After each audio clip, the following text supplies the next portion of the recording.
Was Samson's supernatural strength merely a mythological exaggeration designed to elevate Israel's national hero?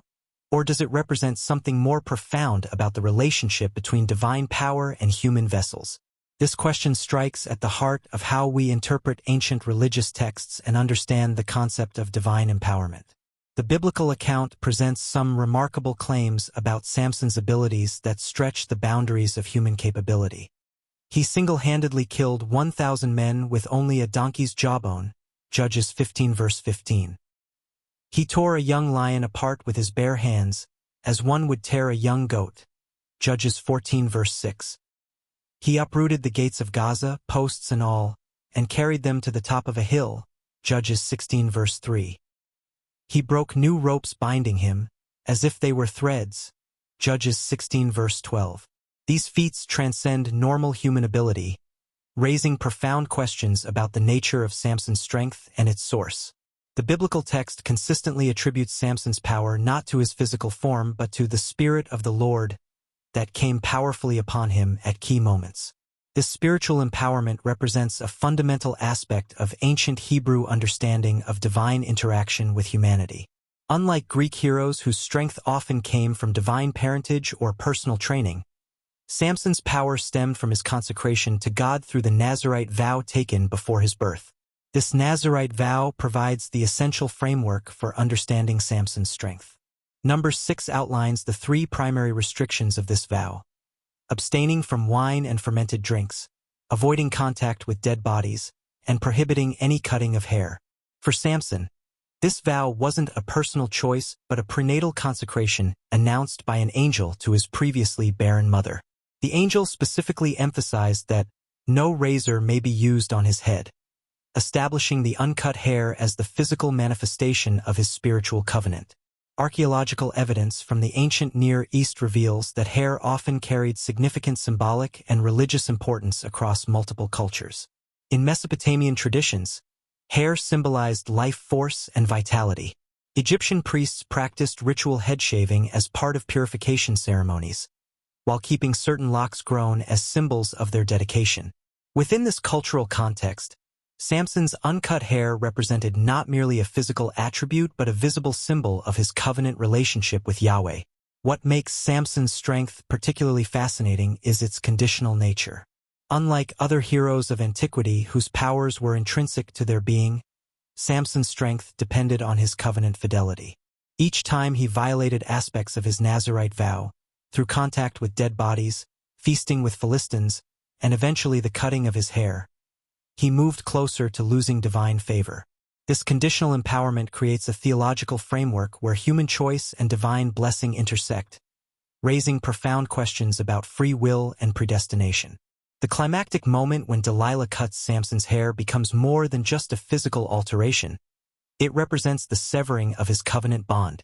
The text states with sobering finality, "Then she called, 'Samson, the Philistines are upon you.'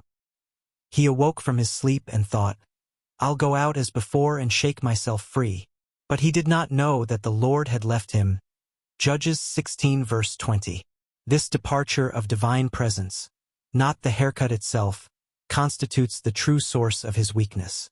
Comparative religious studies reveal interesting parallels in other traditions. The Norse hero Balder became invulnerable except to mistletoe. Achilles was impervious except at his heel. These conditional vulnerabilities often serve narrative functions in highlighting that even the mightiest heroes have weaknesses, usually connected to their origin stories. Samson's vulnerability likewise connects directly to the source of his strength, creating a poetic symmetry where his greatest asset becomes the avenue for his downfall. Modern psychological interpretations suggest Samson's hair may have functioned as what Carl Jung would term a psychic container, a physical symbol that channeled and contained divine energy. Under this reading, the cutting of his hair represented not just breaking a vow but dismantling the psychological structure through which he accessed supernatural power. The theological implications extend beyond Samson himself. His story establishes a pattern repeated throughout Hebrew scripture. Divine empowerment often comes with specific conditions and responsibilities. From Adam and Eve's restrictions in Eden to the covenant conditions placed on Israel as a nation, biblical narratives consistently portray divine blessing as something that can be forfeited through disobedience or unfaithfulness. Samson's inconsistent character makes his divine empowerment all the more remarkable. Despite his moral failings, his violations of Israelite law, his questionable choices in companions, his vengeful nature, God continued to work through him. This suggests a divine purpose that transcended Samson's personal worthiness, raising profound questions about how divine power operates through flawed human vessels. The text presents an intriguing tension. Samson simultaneously functions as both an instrument of divine judgment against the Philistines and as a cautionary tale of how not to steward divine gifts. This dual nature challenges simplistic moral readings and suggests the biblical authors were comfortable with complex, morally ambiguous heroes. In the final analysis, Samson's strength represents something more nuanced than either pure mythology or straightforward historical reporting. It embodies a theological truth about the relationship between divine empowerment and human faithfulness that continues to resonate across religious traditions. Whether interpreted literally or symbolically, his strength represents the remarkable potential of human beings who operate in alignment with divine purpose, as well as the tragic consequences when that alignment is broken. Was Delilah a patriotic hero defending her people against a violent oppressor, or merely a cold-hearted mercenary who betrayed love for silver? This provocative question forces us to re-examine the traditional vilification of one of the Bible's most notorious women and consider her actions within their proper historical and cultural context. The biblical text provides these stark facts about Delilah's involvement. Philistine leaders approached her directly, offering an enormous sum. "Each one of us will give you 1,100 pieces of silver." Judges 16 verse 5. She made 4 deliberate attempts to extract Samson's secret, despite his initial deceptions. After learning his weakness, she immediately summoned the Philistines who were waiting in an inner room. Judges 16 verse 18. The text never mentions love on her part, though it states Samson fell in love with a woman in the valley of Sorek whose name was Delilah. Judges 16 verse 4. What makes this narrative particularly fascinating is how little the text tells us about Delilah herself. Unlike many biblical women, her lineage, background, and even her ethnicity remain unspecified. This deliberate omission creates an interpretive void that readers and scholars have filled with various assumptions throughout history. The traditional interpretation casts Delilah as the archetypal femme fatale, a seductive betrayer who uses feminine wiles to bring down a mighty warrior. This reading has permeated Western art, literature, and cultural understanding, from medieval illuminated manuscripts to Cecil B. DeMille's 1949 film. Yet this interpretation imposes considerable assumptions not explicitly stated in the text. An alternative reading positions Delilah as a Philistine patriot. Under this interpretation, her actions represent resistance against an Israelite judge who had killed thousands of her people. Samson's earlier rampage with the jawbone of a donkey, Judges 15 verse 15, and his burning of Philistine fields, Judges 15 verses 4 to 5, establish him as a genuine threat to Philistine security. From this perspective, Delilah's betrayal becomes an act of national defense rather than personal treachery. The financial motivation cannot be overlooked. The payment offered, 1,100 pieces of silver from each lord, would have constituted extraordinary wealth. Archaeological findings from the period suggest this sum could purchase multiple properties or provide financial independence for generations. The text's emphasis on this transaction suggests the biblical authors viewed economic incentive as her primary motivation. Feminist interpretations have reimagined Delilah as a woman exercising agency in a patriarchal world where her options were limited. Rather than a one-dimensional villain, she becomes a complex figure navigating power structures that privileged male strength and authority. Her manipulation of Samson, a man who himself had used and discarded women, can be read as a subversion of gendered power dynamics. The narrative parallels between Delilah and Jael, Judges 4, present an interesting contrast in how the biblical text portrays women who betray men through seduction or deception. Jael, who drives a tent peg through the head of the sleeping Canaanite general Sisera, is celebrated as a hero of Israel. Delilah, performing a similar function for the Philistines, is cast as a villain. This distinction highlights how the biblical narrative's perspective privileges Israelite national interests.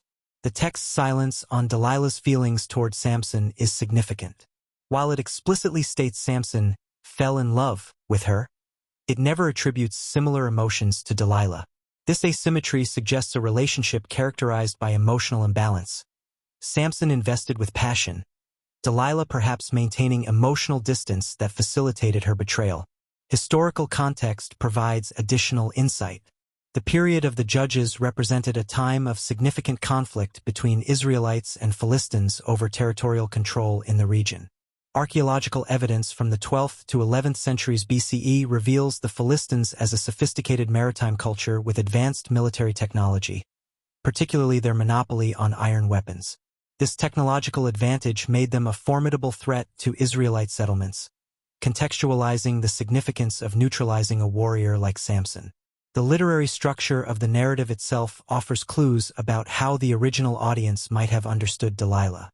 Her methodical, persistent questioning creates dramatic tension through repetition, a common literary device in ancient Near Eastern storytelling.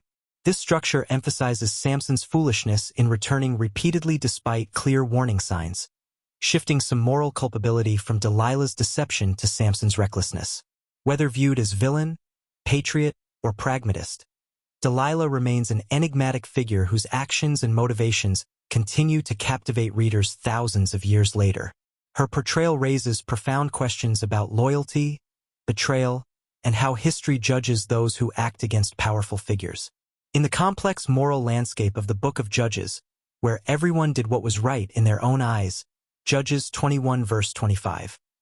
Delilah stands as neither hero nor simple villain, but as a woman whose choices reflected the complicated realities of power, survival, and conflicting loyalties in a violent age.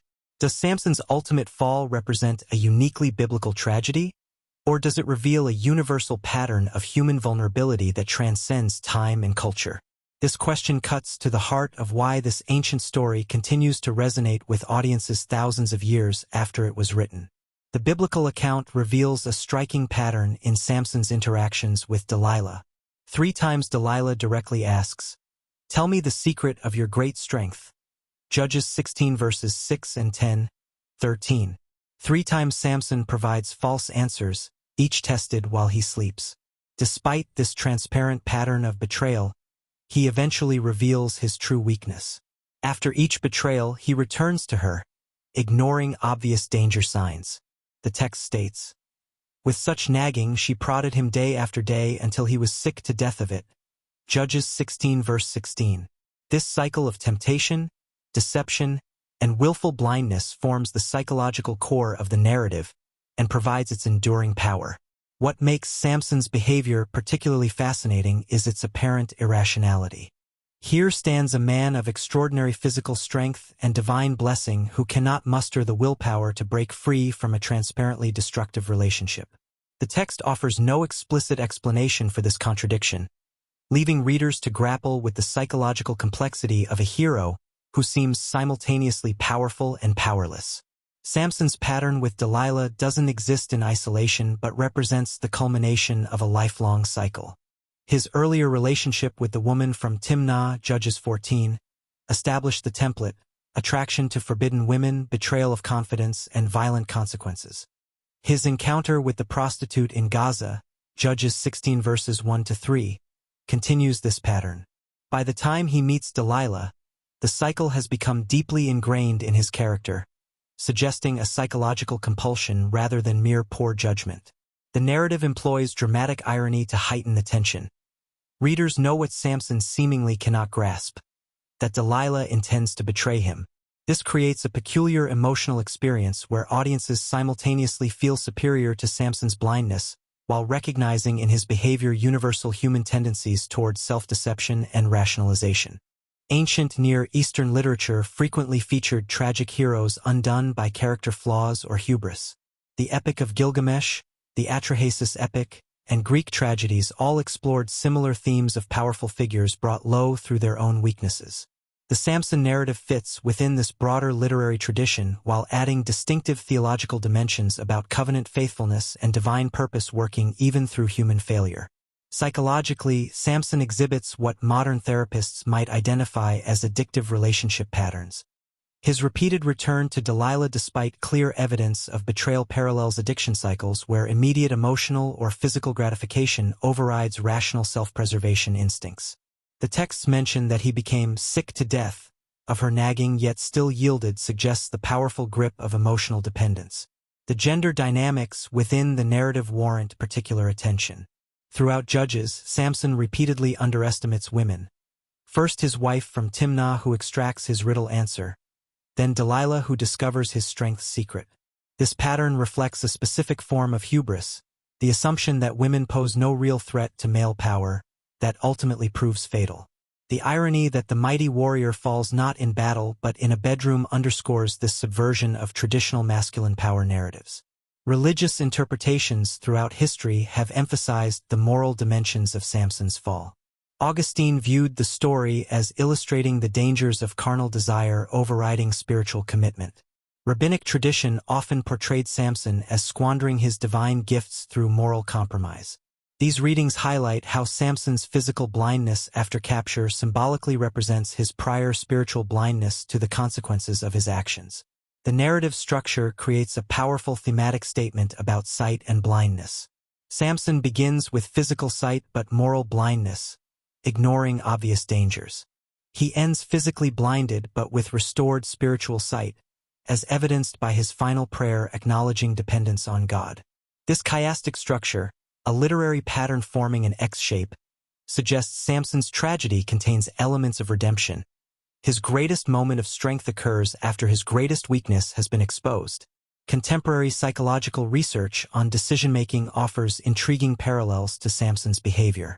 Studies on present bias demonstrate how immediate rewards often override consideration of future consequences, even when those consequences are known and severe. Samson's inability to resist Delilah despite anticipating betrayal exemplifies this cognitive tendency toward prioritizing immediate gratification over long-term well-being. Perhaps most profoundly, the Samson-Delilah narrative explores the tension between divine sovereignty and human freedom. Despite Samson's repeated moral failures and reckless choices, the text maintains that God continued working through him toward the predetermined purpose of delivering Israel. The final line of his story, that he killed many more when he died than while he lived, Judges 16 verse 30, suggests divine purpose accomplished even through human tragedy. This integration of individual psychological drama with broader theological themes gives the story its enduring power. Readers across centuries and cultures recognize in Samson's fall not merely an ancient hero's tragedy, but a mirror reflecting universal human tendencies towards self-deception, rationalization, and the powerful pull of destructive attachments. The cycle Samson experiences, temptation, momentary resistance, eventual yielding, and devastating consequences, resonates across religious and cultural boundaries because it captures something fundamentally true about human nature. His story continues to serve as both warning and comfort. Warning about the progressive nature of moral compromise, and comfort in the possibility that even our greatest failures might serve purposes beyond our understanding.